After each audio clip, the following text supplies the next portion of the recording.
Salotto non viene nel senso che abbiamo sempre pensato alle iniziative di collaborazione tra Fondazione Musei Civici di Venezia, MUVE e IUAD come un luogo di incontro, di scambio, un salotto in cui discutere e soprattutto dal nostro punto di vista della Fondazione Musei Civici discutere dei temi di architettura. Io le ringrazio perché penso che questa sia un'esperienza per loro e per noi di grandissimo dialogo e colloquio. Penso che loro abbiano imparato, noi stiamo imparando da loro. Io sono curiosa di imparare le cose che oggi i relatori del convegno Interrotto Infinito ci racconteranno. E grazie soprattutto a Nicolò Zanatta e a Anna Gravini. Grazie. A tutte, grazie per essere venuti. Noi siamo onorati veramente di avere a disposizione una sede meravigliosa come l'Andronome di Capesaro. Il progetto Interrotto Infinito come seminario nasce dalla necessità, secondo noi impellente, di ragionare su modi diversi di pensare al nostro presente. Abbiamo chiesto a chiunque avesse qualcosa da dire di presentarci degli esempi che andassero appunto oltre, che potessero riformulare la realtà, perché come dicevamo nella call, qualsiasi volo pindarico, fantasia, favola aiuta ed è parte stessa del processo di creazione della realtà. Buongiorno a tutti, anche da parte mia. Siamo veramente molto contenti, felici, onoratissimi di essere in questa meravigliosissima sede dove appunto entrambi abbiamo avuto la possibilità di muovere i nostri passi. Quindi io inviterei subito a sedersi qui con noi Chiara Buccolini e Anna Sanga. Quello che siamo arrivati a dire è che secondo noi il progetto di tipo utopico è di solito costruito da un singolo architetto e produce quella che secondo noi è un'immagine. Questo non è importante se sia un testo, un disegno, un altro tipo di materiale, però in realtà interpreta il futuro attraverso un tutto e non è un progetto per parti. Al contrario, invece, i progetti rivoluzionari si costruiscono in modo collettivo, quindi cioè non da un singolo architetto sono costruiti, ma producono secondo noi sistemi. È appunto il movimento continuo dei superstudio della fine degli anni 60 e l'altra è il prototipo della Maison Dominó del 1914 del Corbusier. La Maison Dominó è un sistema, perché appunto come vi ha già spiegato Anna ha delle regole. Per questo noi la riconosciamo come tipo, nel senso come modello architettonico. Dall'altro lato invece l'immagine del superstudio, il movimento continuo, dà una precisa idea di quello che dovrebbe essere un futuro e non lascia spazio a tante interpretazioni, ma piuttosto a delle copie di se stessa. Da questo punto di vista invece la Maison Dominó no, perché possiamo immaginarci una grandissima serie di reinterpretazioni. Non è tanto l'illusione collettiva del singolo progetto, come per esempio l'immagine del movimento continuo, quanto appunto la questione che sì, Le Corbusier è l'unico architetto, però in realtà è alla guida, diciamo, che è appunto un movimento moderno, organizzato in modo collettivo. La stessa cosa non possiamo dire appunto dei superstudio, questo perché era una produzione più di tipo duale, secondo noi. Non c'era la necessità di darsi appunto dei modelli, delle regole, anche proprio per la natura del materiale prodotto, e qui ritorniamo sempre al fatto delle immagini e invece dell'agire sul reale, quindi una cosa unica che si conclude un po' in se stessa. Progetti utopici oggi se ne vedono molti, gli si perdona molto, non so, mentre appunto il movimento moderno ha avuto delle ricadute sulla città e per questo motivo ha subito giudizi negativi. La ricerca della responsabilità alla fine è un problema che riguarda tutti. Il progetto utopico ovviamente non è importante chi sia responsabile. Probabilmente poche volte nel corso della storia si è avuto una così perfetta materializzazione dello spirito del tempo come nella Maison Dominó.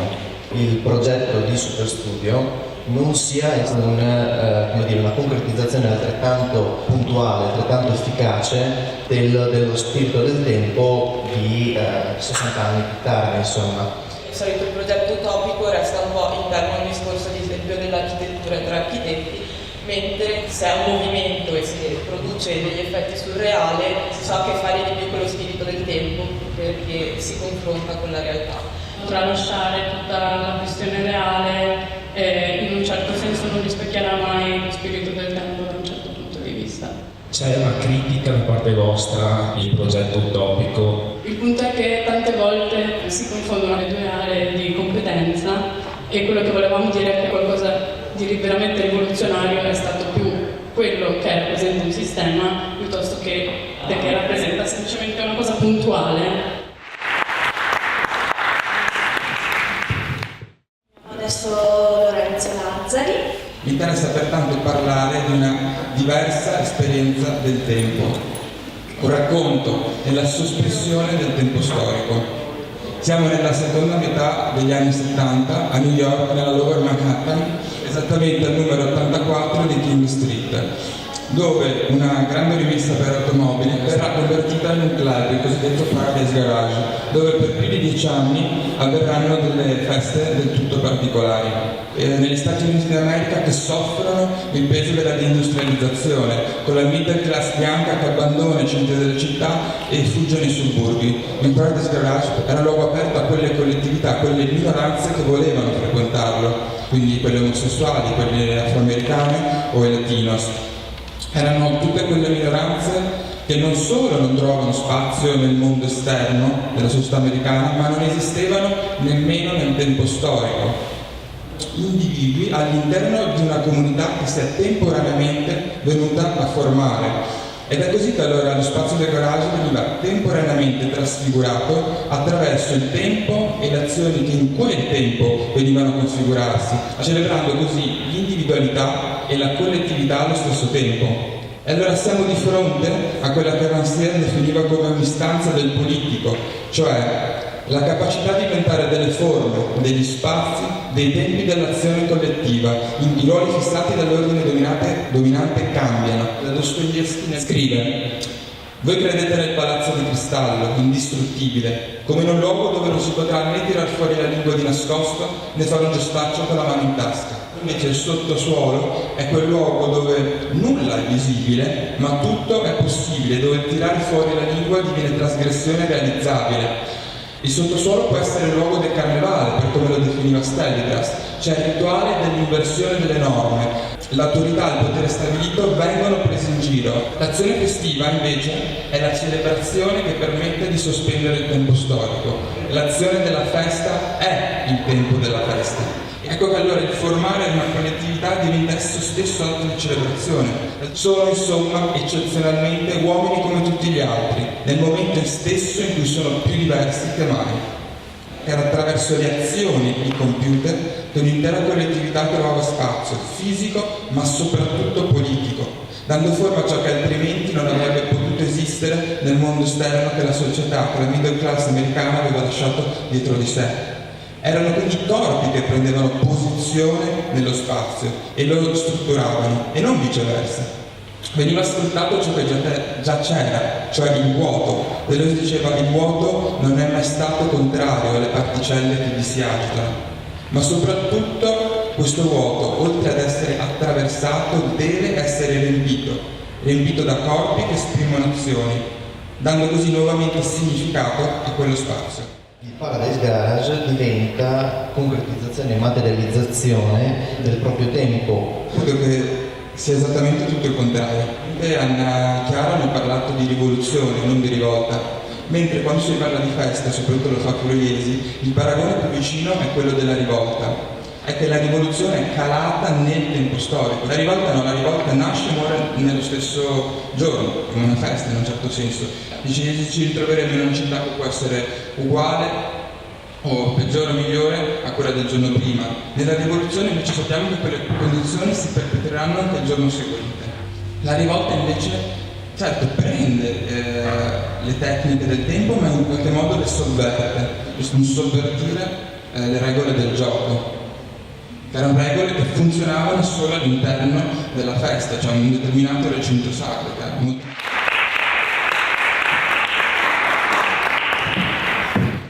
Chiamerei Federica Sala. Se si può parlare di una tradizione utopica autoctona un'analisi delle manifestazioni di quella che è la realtà utopica attraverso l'immagine e la fotografia nel promuovere possibilità alternative e rappresentative. Kinkin Sensei no Yume, che è uno dei primi kibyoshi, che sono dei racconti illustrati di viaggio di periodo Edo. Abbiamo in questo caso il protagonista che viene trasportato letteralmente in un altro mondo, ad una realtà che viene oggettivamente comparata a quella in cui il protagonista si trova a vivere. Possiamo pensare alla macchina fotografica come uno espediente di movimento. Ho deciso di partire dal periodo di espansione del Giappone in Asia, le immagini di propaganda dell'imperialismo asiatico in Giappone, e Fujikami Hakuyo, che lavorava come editor e come fotografo proprio per la realtà dell'occupazione giapponese in Manciuria. È una retorica visiva abbastanza pittorialista, cercava di promuovere un'immagine senza tempo, che potessero agire da spazio di proiezione per quella che era la borghesia giapponese. Si vedono le influenze pittorialiste e costruttiviste, soprattutto in immagini come questa, che si chiama semplicemente olio. È comunque una continuità tematica della presentazione della Manciuria come un luogo ideale in cui proiettare soggettivamente il proprio insediamento attraverso quello che era poi il mito dell'armonia delle razze, o comunque il Gozoku Kyowa. Il pubblico borghese poteva concepirsi emotivamente partecipe al processo di industrializzazione e anche di occupazione stessa dei territori, cercando quindi un ordine e forse in questo caso una specie di ritorno al passato che è completamente diverso da quello che invece viene presentato dai fotografi del collettivo Provoke. Dalla metà degli anni 30 passo direttamente al secondo dopoguerra, negli anni 70, nell'utopia di propaganda, diciamo, possiamo trovare una specie di fuga. Nelle immagini del collettivo Provoke invece troviamo proprio una decostruzione dell'idea stessa di fotografia, e quindi lo spazio utopico non è più quello che è rappresentato, quindi non è la città, ma è lo spazio dell'immagine stessa, una sorta di nervosismo visivo, uno stile abbastanza radicale. Cercano di proporsi come alternativa alla fotografia, come veicolo di significato. Abbiamo quindi queste immagini che cercano di sondare dei territori che sono altrimenti inaccessibili ad altre tipologie di linguaggio. Loro cercano fondamentalmente di andare a discutere e a rimettere in discussione l'idea di significato e di interpretazione in maniera non troppo dissimile da quello che fa Roland Barthes nell'Impero dei Segni. Abbiamo per esempio per la lingua che verrà di Nakahira Takuma immagini sospese da qualsiasi giudizio qualitativo. Le fotografie di Murayama Daido sono tutte immagini che non sono confinate nella cornice della narrativa, perfiutavano completamente lo schema narrativo di un flusso conseguenziale di immagini. Il disastro di Fukushima del marzo 2011 sono dei montaggi, quindi l'immagine è volutamente montata in questo modo, di modo che si veda la frattura con presenza ucronica del presente e del passato. I Kawashima Takashi, che presentano un futuro senza la presenza umana, sovvertimento di codici visivi o comunque possibilità alternative esistono. Il ruolo dell'immagine è fondamentale, ma non c'è, diciamo, una specificità tipicamente giapponese, e questo è molto importante comunque nella considerazione del Giappone come già utopia a sé stante nell'immaginario occidentale.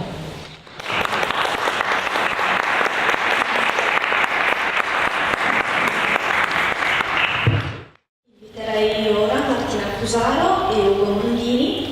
Ci proiettiamo tra il XIV e il XV secolo, concentriamo sull'analisi dello sviluppo culturale della cittadella fortificata di Istra. Il vento di Emanuele Cantacuzeno portò ad un conservatorismo abbastanza diffuso e l'arte bizantina cominciò a conoscere una certa staticità formale. Quello che Giovanni Cantacuzeno portò avanti fu una perdita della libertà di quel periodo antecedente, che è stato caratterizzato da un ellenismo importante, uno spirito laico che l'impero bizantino aveva sviluppato proprio in funzione di un contrasto di quelle che erano le forze di trazione ottomane. Istra divenne il punto focale di un nuovo periodo, quello che possiamo definire il Rinascimento paleologo. Istra che diventa una bolla, una sorta di contesto altro, e l'unità compositiva Mistra presenta motivi iconografici propri del XIII secolo e suggerisce una permanenza della tradizione figurativa e provinciale. Il recupero della tradizione iconografica, unito a questo nuovo rinnovato linguaggio artistico, fa di questi affreschi un unicum. Passiamo alla chiesa della Pantanassa, perfetto modello di quello che possiamo chiamare lo stile di Mistra. Si osserverà un tentativo di sperimentare una nuova distribuzione spaziale, dando un ruolo essenziale non più alla disposizione e alla prospettiva, ma soprattutto al colore e alla luce, che diventano gli elementi fondamentali per la produzione di questi affreschi. In un recupero, una, se volete, ispirazione a quelli che erano i motivi gotici, quasi giotteschi, che sicuramente le nostre maestranze avevano potuto osservare nei loro viaggi in Occidente. Mi interessa legare la figura di Giorgio Gemisco Cletone a quello che ha appena detto Martina. Cletone come platonista recupera l'utopia platonica attraverso una divisione del mondo in cui l'ordine intellegibile e le forme platoniche sono opposte al mondo sensibile, nel quale gli elementi eterni agiscono come principi creatori e modellatori.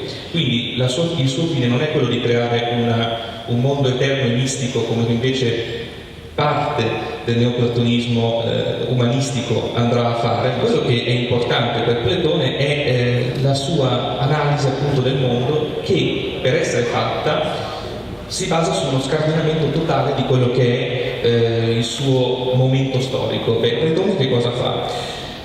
Ha la necessità di fare a meno di quelle divinità che erano i santi, che venivano utilizzati a Costantinopoli come modello di vita. Bene, Platone decide di fare a meno quelle sovrastrutture, per utilizzare un termine marxiano, che si erano create per tentare di ricreare un nuovo ordine nella società che stava andando appunto a decadere. Nell'inizio della sua opera Platone tentava di creare una importante resistenza. Platone a livello appunto utopico e non rivoluzionario, per utilizzare la prima conferenza, tentò di creare un assetto politico da offrire al sovrano. Quello che a noi ci rimane di Platone è una sorta di forma mentis in cui il recupero di un'antica forma viene messo nel momento di completa distruzione. In un momento come il nostro, in cui ormai abbiamo decostruito tutto, forse una ricostruzione di elementi attraverso delle forme del passato potrebbe essere interessante come utopia o rivoluzione per il momento presente. Per i momenti di grande crisi dove si può ragionare in maniera radicale sul ripensamento della realtà. Il spirito del tempo, e in questo caso speculum, tutto ciò è lo specchio effettivamente del tempo, di quel tempo in cui si trovavano ad operare sia le maestranze che Gemisco Cletone. Se non mi sbaglio, l'utopia sia incosciente, sia una sorta di presenza sempre presente, e lo speculum è il nostro tempo. Noi siamo lo speculum, in un certo senso.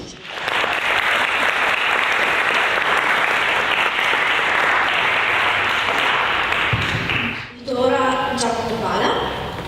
A me interessava partire dalla Col. C'è scritto si trova questa frase che è: contro la severità dell'egemonia del reale proponiamo la vitalità dell'altro, quando secondo me non è possibile trovarla al di fuori della realtà.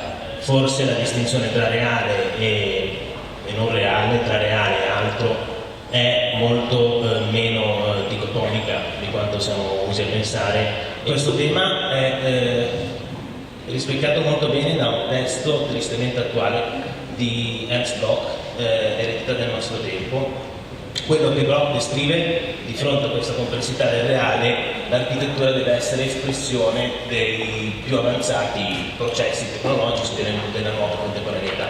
Il problema è che ciò che è definito da Bloch come architettura progressista non è per forza progressista, nel senso che Mies van der Rohe, per esempio, fa prima il monumento a Rosa Luxemburg, però poi prova a vendere lo stesso stile al Führer. Per cui c'è questa complessità contraddittoria che secondo me è rappresentata da Jean-François Lyotard nel 1978, in cui definisce il concetto di paracronismo, nel senso che c'è chi, come Friedrich Schumacher o altri, ti dicono che nonostante tutto l'architettura deve essere comunque espressione e criticizzazione, nel loro caso, dei processi più avanzati. Altri, in questo caso Franco Stella, Berlino, dicono invece che l'architettura deve tornare a dei valori assoluti che non cambiano mai, metastorici, E può essere interessante riguardare l'idea stessa di reale, cercare questa alterità nel reale, nella nozione di realismo, e che di nuovo Jean-François Lyotard descrive le opere di Morolis come una serie di immagini che fanno appello a una massa apatica e in tale qualità trovano il loro realismo. Allora il realismo può essere definito come un parallelismo, un'invenzione della realtà tramite un'operazione di speculazione. È Giovanni Battista Piranesi il quale tutte le sue opere, che ne dicano Manfredo Tafuri e Aureli, ricostruisce un nuovo significato di storia. Lui reinventa la storia, prende questi pezzi come pezzi antichi romani. Il problema è che quando li fa in realtà va a prendere pezzi che lui ritrova in scavi per l'imitazione della storia, quindi in un certo senso storia davvero come ucronia, nel senso una ricostruzione inventata della storia di Campo Marzio. Secondo me si può leggere questo progetto guardando il suo lavoro di restauratore, per cui il Pantheon, per dire, che è più o meno al centro di questa tavola, è rappresentato nella posizione reale a Roma, così come i circhi, però attorno lui reinventa una nuova Roma. Queste pagine in cui rappresenta la pianta di Roma come un suo ritrovamento della pianta di Roma. Non è una pianta, è una rappresentazione di una pianta, per cui come dire, ho trovato questa pianta e ve la rappresento. Quindi da questa idea di realismo, quindi una specie di parallelismo, una ricostruzione del realismo come aspetto altro all'interno della realtà, secondo me potrebbe essere un punto interessante anche per sfidare Tacce e SPV. È proprio il concetto di realtà che non ha dei confini, non ha dei bordi che poi possono essere superati o cui si può restare all'interno. Quando si guarda a chi propone da un lato la rivoluzione digitale bisogna abbracciare questi nuovi strumenti che non producono alcun contenuto, dall'altro abbiamo chi invece praticamente fa finta che questi cambiamenti non esistano. Non è detto che uno debba scegliere o una o l'altra posizione, o comunque abbiamo nuovi strumenti e non vedo perché come immaginazione di un futuro possa essere utilizzato questa. Però non vedo perché se possono dare riguardo alla storia, perché non usare sia storia che immaginazione di un futuro.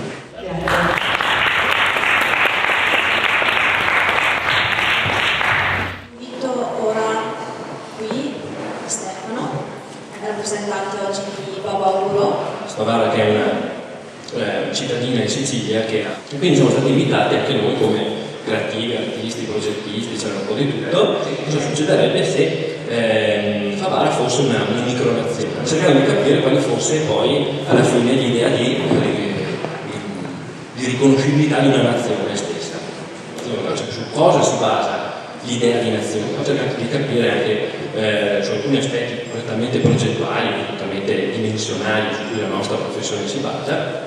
Si chiama l'Isola delle Rose, è una piattaforma che è stata costruita da un ingegnere italiano attorno agli anni 60 al largo delle coste adriatiche di Pesaro, Fano, e questa è stata un po' un'utopia interrotta, è stata un tentativo di costruire un rifiuto nato dall'idea di un rifiuto del sistema. Giorgio Rosa appunto decide di costruire assieme a una comunità di persone interessate una sorta di mondo alternativo, isolandosi ovviamente, costruendo un nuovo suolo. Da architetti lavoriamo con questioni di misura, scala, dimensione, e quindi ho detto: ma se esiste una dimensione reale affinché noi possiamo comunque definire ancora l'idea di nazione rispetto alla sua grandezza?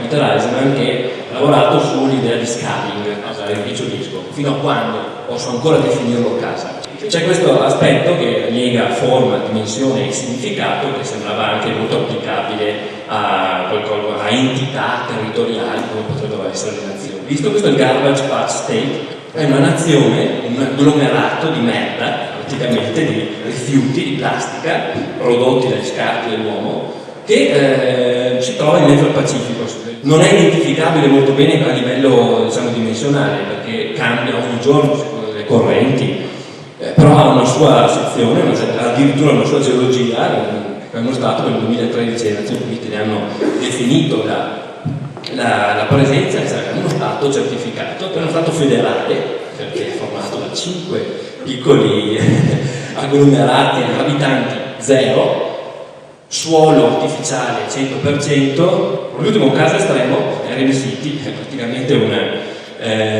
una piattaforma web fondamentalmente, che riunisce una comunità di persone che si iscrivono a questo sito e fanno parte della comunità degli eremiti. Diventano praticamente degli eremiti perché vivono da soli, decidono in maniera autonoma di vivere senza alcun contatto fisico con le altre persone, vivere all'interno del loro appartamento.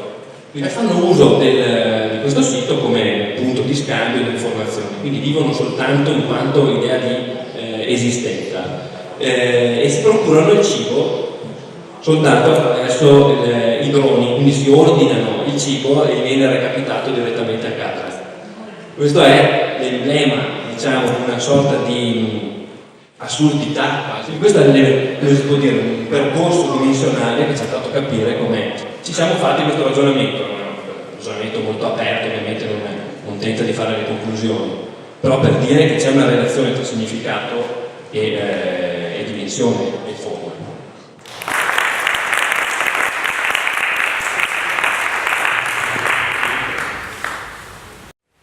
Avremmo dovuto avere come ospiti, come relatori anche i Falatelier, che purtroppo non sono potuti essere qui con noi oggi, che ci hanno mandato del materiale molto interessante sulla loro vita nella Nacadin Capsule Tower. Ha passato alcuni mesi all'interno di questa esperienza realizzata in Giappone di architettura veramente radicale. Sono delle vere e proprie capsule, una torre fatta di queste sorte di lavatrici molto piccole. Ci hanno fatto ragionare sul concetto di existence minimum, quindi lo spazio che una persona può occupare. Eccole qui le stanze, che sono stanze piuttosto fisse, quindi con lo stesso tipo di arredi che poi comunque le varie persone che ci hanno vissuto potevano in qualche modo cercare di personalizzare. Si trova in un punto limite, diciamo, della città di Tokyo, limite come l'esperienza al limite all'interno di questi spazi. Sarebbe tempo all'ultimo intervento, l'intervento di Rita Priore. Quindi parlerò del progetto utopico di Constant Neuhaus di Babylon, un progetto su cui questo artista olandese lavora per quasi 20 anni, dal 56 al 74. Hildner la definisce la più completa e sviluppata controparte dell'architettura funzionalista, e per Mark Wigley, che ha scritto molto su di lui, New Babylon costituisce l'ultima completa formulazione di uno spazio sociale che permette l'emergere di un nuovo uomo, di un nuovo modo di vivere in comunità. Constant faceva parte di un gruppo di artisti Cobra, pieno del dopoguerra, quindi nella fase della ricostruzione c'è anche un tentativo da parte degli intellettuali e degli artisti di voler ripensare appunto alla ricostruzione, a una nuova realtà che si stava ridefinendo. E siamo ad Alba nel 1956 e qui avviene un convegno organizzato dal MIBI. A questo convegno partecipano anche gli artisti che l'anno successivo fonderanno l'Internazionale Istituzionista. Pino Gallizio è un altro personaggio fondamentale perché metterà in contatto Constant con un'altra realtà, sempre qui ad Alba, quella della comunità Sinti locale. E da questo incontro scaturisce un progetto, che è quello del campo stabile per i gitani di Alba. Constant lo immagina come uno spazio centrale, come una grande tenda per questa popolazione nomade. Il terzo personaggio importante per l'elaborazione teorica del progetto è quello di Giorgio Zinga, uno storico olandese che aveva scritto un saggio sulla funzione sociale del gioco, Homo Ludens. Homo Ludens diventa per Constant il nuovo abitante della città immaginata per New Babylon. Constant immagina un futuro in cui l'automatizzazione della produzione diventa totale e l'Homo Ludens in qualche modo è l'uomo che si affranca dal lavoro e dalla necessità di essere stanziale in un posto. Lui e Jonas Friedman credo siano i primi che abbiano iniziato a riflettere sulla questione della città sospesa, porsi al di sopra della realtà e quindi farsi vedere anche proprio in posizione critica con il reale. Pezzi di città esistenti e ricostruiti e ricomposti in una maglia. Constant immaginava che la New Babylon si diffondesse per settori, piano piano iniziassero quasi ad attaccare la città preesistente, settori giallo in cui appunto vediamo come pulsioni e spazi di diversa natura si intersecano, addirittura gli spazi dell'abitare sono un tutt'uno con gli spazi sociali, gli spazi collettivi, e l'uomo, Ludens, dovrebbe per Constant passare appunto la più parte del suo tempo a ricreare la città. Vediamo una città dall'aspetto labirintico. Constant stesso diventa un riferimento poi costante sia per tutti gli architetti appunto che iniziano a riflettere sui progetti utopici, ma anche per l'architettura degli anni 80-90, in particolare l'architettura degli olandesi, da un lato Oma e dall'altro MWRDV, avevano quasi preso il contentore senza il contenuto del progetto. Attualmente non vediamo una realtà come quella immaginata da Constant e ci sono molte cose che ci avvicinano. Tutte queste ragioni ci invitano a riscoprire e ridare un senso all'opera di Constant, ci avvicinano e ci allontanano da essa. E allontanandoci vediamo una città sospesa nel tempo e nello spazio, che viaggia per aria come una nuvola e non può ricontaminarsi con il reale